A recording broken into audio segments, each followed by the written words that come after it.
Everyone, in this video I'm going to walk you through how to set autoplay on video for maps.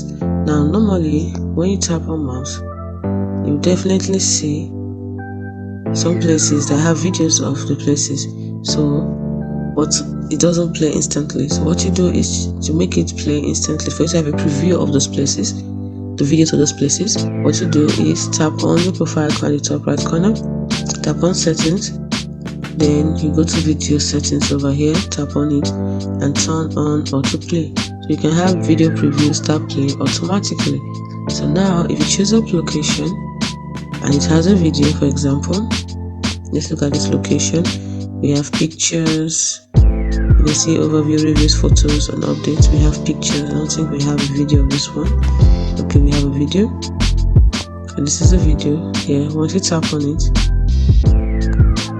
okay, it's not a video actually, it's a screenshot. Let's look for a place that has a video.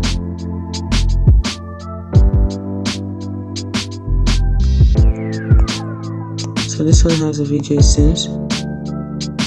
Yeah, so it's playing.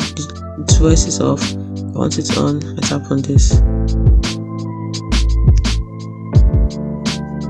It's as simple as that.